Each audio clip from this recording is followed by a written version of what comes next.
अति प्राचीन मंदिर बाबा पंचलाल बाबा महादेव छथिन जे हमरा अहाँ के मिथिलांचल में प्रसिद्ध छथि। ओहो हिनक दर्शन केला के उपरांत जे मनोकामना लोक मांगे छन ओ पूर्ति करे छथि। बड़ा प्रसिद्ध अंकुरी महादेव छथि प्राचीन काल से। दरभंगा जिला के अंतर्गत बेनीपुर क्षेत्र में अंटोल ग्राम में ई महादेव छथि। पंचलाल बाबा हिनकर नाम थिकन। पंचलाल बाबा अंकुरित बाबा छथि और अंकुरित से छथि। तो पुजारी जी से पूछल गेलन तो कहले जे ई अतुका जे भक्त आबै छथि हुनका से किछु पूछऽ चाहै छियनि। अतुका किछु महिमा अपने के शुभ नाम की भेलै? हमरा से पूछै छियै? जी अपने से। प्रभात कुमार भारती।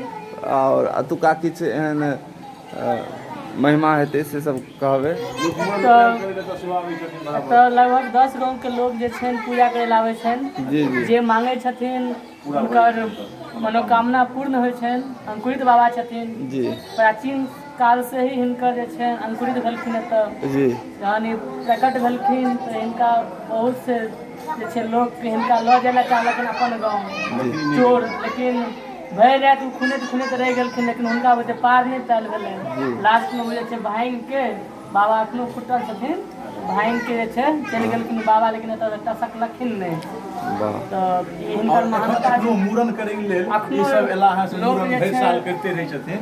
एकदम मूड़न से आबिते रहै छै। अहाँ के देखा रहल छी जे सब मूड़न करबा के लेल एलखिन सब बताए हमरो लोग सब छै और लोग सब छै उम्हर सब हरदम आबैत रहै छथिन लोग सब। सुंदर। हाँ आ एतऽ ई छै जे बात जे मनोकामना मांगल जाइ छै ओ बाबा पूर्ण कए दै छथिन ने। एहि बात के सबसे बड़का खुशी है अपने लोकन के सामने में जे बाबा से जे पंचलाल बाबा से मांगल जाइ छन ओ पंचलाल बाबा एहन लोग के मान्यता छन, कहै छथिन जे बहुत घना जंगल छलनि प्राचीन काल में।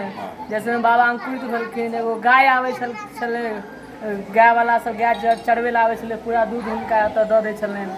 से सब लोग कहै छथिन। एगो बाबा छलखिन एतुका जे उल्टा जे छै गाछ, एतऽ एगो भालसरी गाछ छलै, बहुत झमटगर गाछ, बहुत नमहर। ओहि उल्टा बांध जे छै लटक के बाबा के जे छै तपस्या करलखिन, हुनके मांगल बाबा छथिन।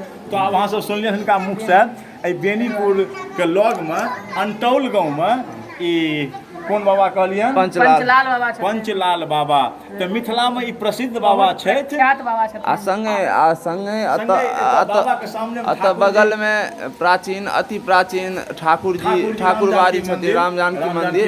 ओहो में चतुर्भुजी संप्रदाय के बहुत पैघ पीठ छथिन अंटौर, जे कि देखल जाय ग्राम अंटौर। और अतुका महंत जी के नाम छनि महंत श्री नीक जगह छै। इम्हर गाड़ी घोड़ा सेहो रास्ता सब इम्हर देखैत हेबै से PW जा रहल छै।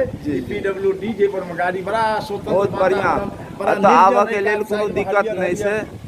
अति सुंदर जगह छै। वृक्षो बड़ा सुंदर, पुरान वृक्ष लागे छै जेना प्राचीन कालक।